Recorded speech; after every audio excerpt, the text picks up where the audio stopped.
magaalaa Shaggar madaa haaraa godaannisa durii irratti deebi'ee hojjetame.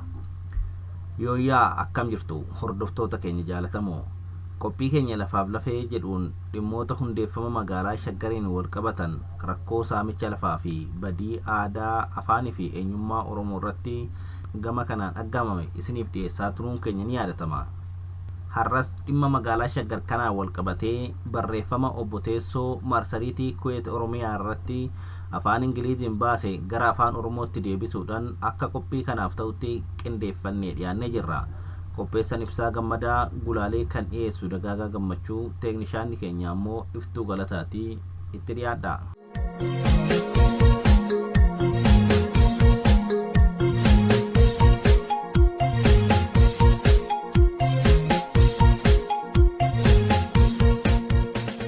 Mootummaan naannoo Oromiyaa magaalaa Shaggar hundeeffamuu yeroo beeksisu maqaan Shaggar jedhu kun mataan isaa falmii kaase.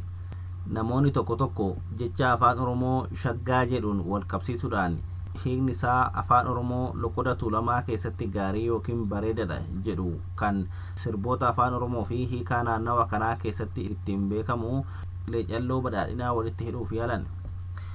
Ilaalchi kun seenessa mootummaa kan Shaggar calqabbii haaraa piroojeektii magaalaa ammayyaati jedhu waliin akkasumas guddinaa fi Shaggar misooma abdachiisaa bakka bu'aa kan jedhu waliin wal sima. Haa ta'u malee maqaan Shaggar jedhu kun warra kaaniif hiikaa seenaa baay'ee dukkanaa ta'e kan qabu yoo ta'u, kunis beela gidiraa fi saamichaan kan wal qabatudha. Akka manguddoonni fi galmeelee seenaa ibsanitti jechi Shaggar jedhu kun jecha afaan Amaaraa Chiggaar jedhurraa kan madde yoo ta'u, hiikni isaas beela yookiin gadadoo rakkina Oromoon tuulamaa bulchiinsa impaayeraa jalatti mudate kan agarsiisudha.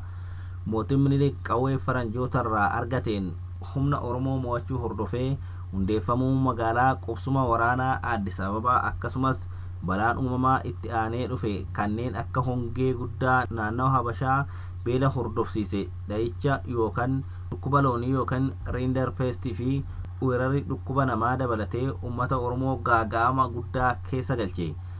Gibirri qonnaan bultoonni Oromoo tuulamaa imala dheeraa fi dadhabsiisaa yeroo baay'ee nyaata malee gara Addis Ababaatti taasisan kaffaltiin isaanii gahaa miti jedhamee kan jalaa kuffifamu ture.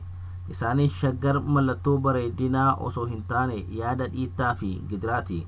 Kana malees Shaggar jechuun adeemsa Addis Ababaan gosoota Oromoo buleeyyii buqqisuudhaan ittiin ijaaramte kan hammateedha. Barreeffamni kun magaalaa Shaggar hawwii shaggaa of keessaa qaburraa rakkoo gosoota Oromoo buleeyyii kanaan dura hundeeffamuu Addis Ababaa keessatti argaa ture kan itti deebiseedha jedhee falma. Ijaaramuun magaalattii akka piroojeektii ammayyeessuu magaalatti kan fireem ta'e inumaayyuu komii Oromoo seenaa irratti qabu furuu caalaa kan inni itti karoorfame sirna yeroo dheeraa ture kan mootummaan gubbaa gadi ajajuu fi hoogganu kan calaqqisiisudha. Ijaarsi magaalaa Shaggar magaalaa walqixxummaa sabootaa itti mirkanaa'u osoo hin taane mala haaratiin garaagarummaa gita sabootaa kan seenan ture mala itti fufsiisudha. Hundeeffamni magaalaa Shaggar onkoloolessa bara 2022 keessa kan ta'e kun gaafilee magaalonni lafa Oromoo wal morkii siyaasaa, diinagdee fi aadaa biyyattii keessatti qaban irratti gaafilee gurguddoo kaasa. Magaalonni ibsamu kun karoorawwan gurguddoo misooma diinagdee fi bu'uuraalee misoomaatiin qofa kan ibsamu odoo hin taane dhiibbaa siyaasaa gadi fagoo qabuun xiyyeeffannoo argateera. Gubbaarraa yoo laalle magaalaan Shaggar akka tarsiimoo misooma magaalaa guddina madaalawaa fiduu fi fedhii Oromoon wiirtuu magaalaa eenyummaa isaaf dhugaatti qabu mirkaneessuuf akka xiyyeeffate ibsama. Haa ta'u malee golgaa guddinaa fi ammayyeessuu kana jalatti xiinxaltoonni baay'een akka ibsanitti hundeeffamuun magaalaa wanti calanqisu yoo jiraate sirni to'annoo lafa Oromoo, sirni saamichaa fi sirni bulchiinsa biyyattii gara wiirtuu tokkotti deebisanii waaltessuu bifa ammayyaa'aa ta'een deebi'uu isaatu hubatama. Kun sirna Itoophiyaa Oromoon uummata wayyaba ta'ee lafaa fi diinagdee bal'aarra qubatee odoo jiruu akka murna bicuutti ilaalamu san deebisuu jechuudha. Haala kanaan magaalaan Shaggar akka waynii moofaa durii qaruuraa haaratti naquuti jedhamee hubatamuu danda'a. Itti fufiinsa cunqursaa seenaa akka tattaaffii magaalumuu haaratti golgaa uffatee as ba'ee jechuu dandeenya. Ittaan sun obbo Teessoon barreeffama isaa keessatti dubbii magaalaa Shaggar kana haala seenaa fi barbaachisummaa siyaasaatiin wal qabsiisee ilaala.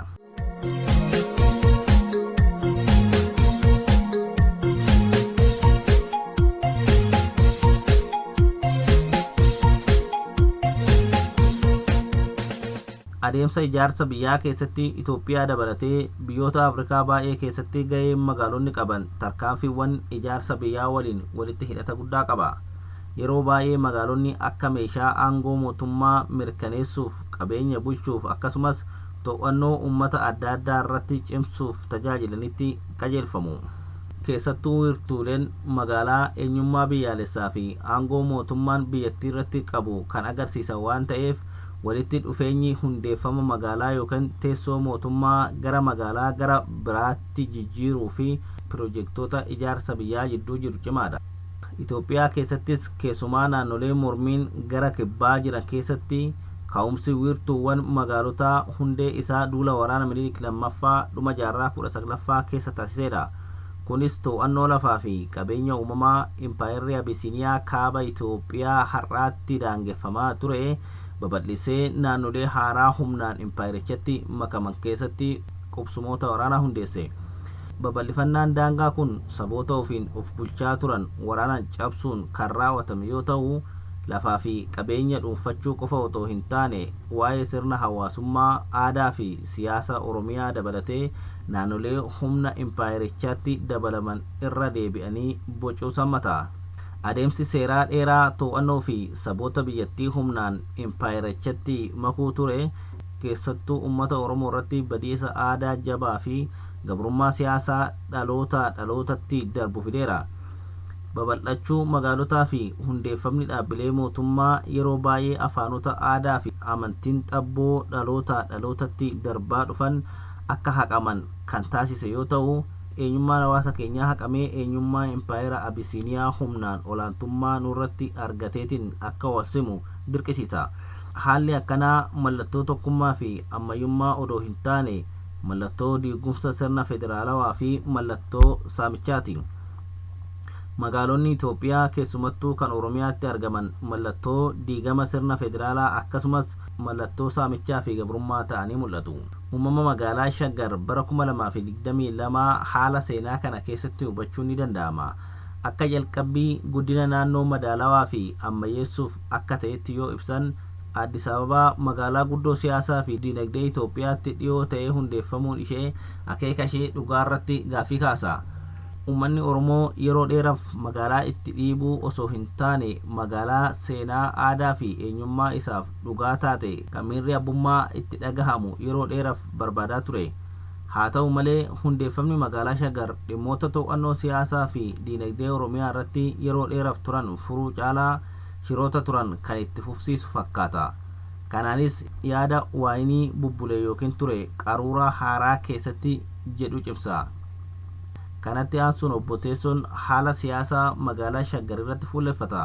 Piroojeektiin magaalaa Shaggar piroojeektii uummata buleessa lafa kanarra jiruun fudhatamee raawwatamu moo tapha aangoo maqaa misoomatiin taasifamu? Ammas nu faana bu'aa.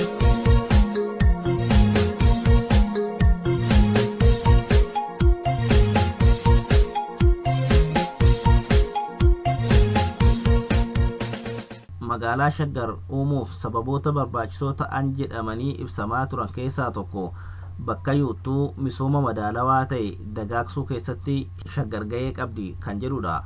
Magaalattiin lafa tarsiimoo naannoon Oromiyaa Addis Ababaatti dhiyeenyaan qabdu irratti kan hundeeffamtee fi bu'uuraalee geejjibaa qabdu akkasumas piroojektota ijoo kanneen akka magaalaa buufata xiyyaaraa haaraa naannawa Bishooftutti ijaaramaa jiru zoonii dinagdee addaa gadaatti dhiyeenya tarsiimawaa qabaachuu isheetti fayyadamuuf bakka ijoorra jirti akka jechuuti.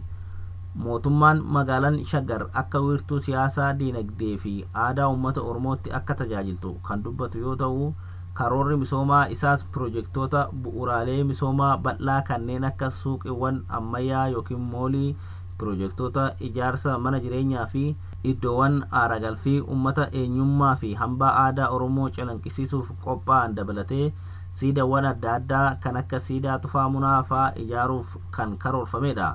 mallattoo qabsoo mirga hiree murteeffannaa Oromoof beekamtii kennuuf yaadameetii jedha mootummaan.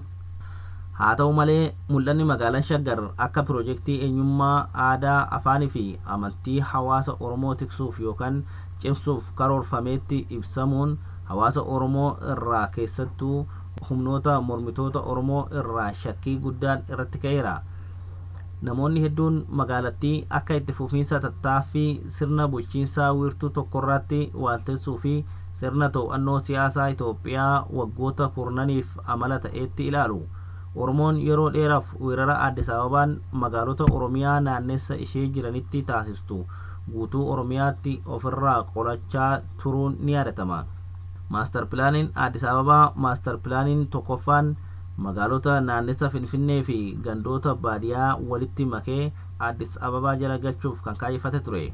Mormii bal'aa baroota 2014 hanga 2018tti taasifameen kan kufe yoo ta'u, haalli sun dhumarratti jijjiirama siyaasaa bara 2018 dhufe saniif bu'uura ta'ee ture. Uummanni magaalaa Shaggar bal'ina misooma magaalaa naannessa Finfinnee jiran waliin wal qabsiifamee namoota tokko tokko biratti akka maastar pilaanii lammaffaatti ilaalama. kunis aangoo cimsachuuf jecha Oromoo giddu galeessa jiru humna siyaasaa fi dinagdee magaalaa guddoo naannessashii jirurraa akka dhiibamaa ture kan itti fufsiisu ta'ee hubatama. Kun sababoota gurguddoo lamarraa madda.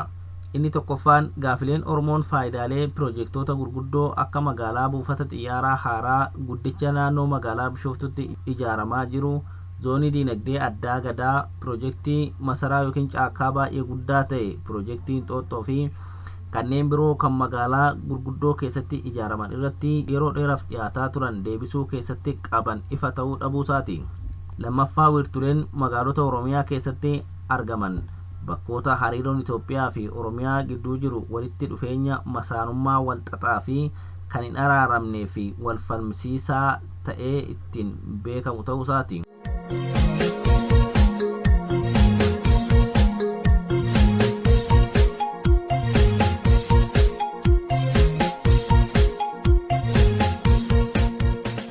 Walumaa galatti akka xiinxaltoonni baay'een jedhanitti hundeeffamni magaalaa Shaggar komii uummata Oromoo furuuf tattaaffii dhugaa osoo hin taane humna siyaasaa fi humna dinagdee murna biyya bulchaa jiru ittiin cimsuuf akka tarsiimotti kan filatamedha.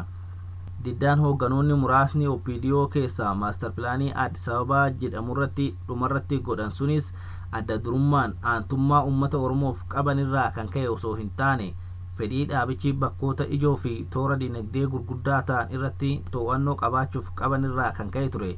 Jijjiirama dinagdee fi siyaasaa bara 2018 booda mul'ateen yeroo ammaa kanatti sadarkaa naannoo Oromiyaa fi federaalatti aangoo dhuunfatee kan jiru OPDO'n duraanii piiphinarraa mirga Oromoon Finfinnee irratti qabu kan heeraf seeran utubame deebisuu dhiisee magaalaa Shaggar hundeessuun isaa carraaqqii dhugaatti gaaffii Oromoo deebisuuf godhu osoo hin taane tattaaffii maqaa haaraan yookiin riibiraandingi ta'een uummata burjaajessuuf raawwatame ta'ee mul'ata.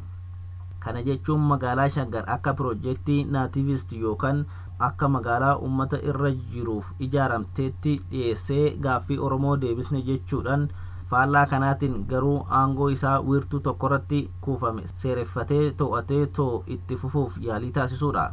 Hundeeffamni magaalaa Shaggar seenaa guddina magaalota Itoophiyaa keessatti adeemsa saamichaa fi to'annoo wiirtuu tokkorratti hundaa'an keessaa isa tokko ta'ee ilaalamuu danda'a.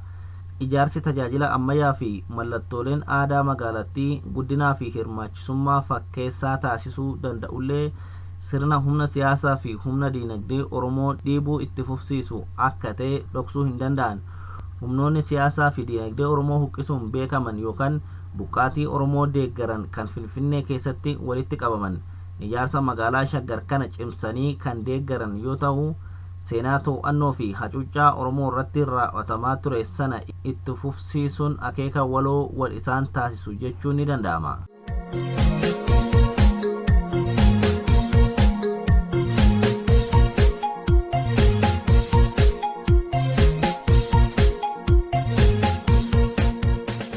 Xumura irratti obbo Teessoon barreeffama isaa kanaan magaalaan Shaggar akka jalqabbii misooma magaalaa tarkaanfataa ta'etti dhiyaatullee gabrummaa fi saamicha seenarraa quba qabnu san deebisuudhaan sirna waaltaawaa to'annoo siyaasa ammayyaa gadi dhaabuu akka ta'e ifatti hubatama jechuudhaan gudunfa. Misoomni biliqlicii yookaan calanqisaa halaalaa yoo ilaalan mul'atu jiraatus uumamuun magaalaa Shaggar kun gocha hammeenyaa tattaaffii ijaarsa biyya Itoophiyaa jaarraa darbee kan bifa walirraa hin cinneen Oromoo moggeessuun beekamu san nu yaadachiisa malee guddina Oromoo miti. Akka kanaan magaalaan Shaggar waynii bubbulee garuu immoo qaruuraa haaraa keessa kan jiru ta'uurra darbee piroojeektii walqixxummaa keessatti mirkanaa'uu hin dandeenye akkasumas qabsoo uummanni Oromoo baroota gaggeessaa jiru ittiin gara dabarsuuf yaalii fakkeessaa maqaa misooma magaalaa ammayyaa da'oo godhachuutiin godhamuudha jechuun xumura barreeffamni obbo Teessoo. Nutis obbo Teessoo fi Kuureet Oromiyaa galateeffachaa qophii keenya lafaa fi lafee Shaggar irratti fuulleffate kanarraa kanumaan goolabnaa horaa bulaa.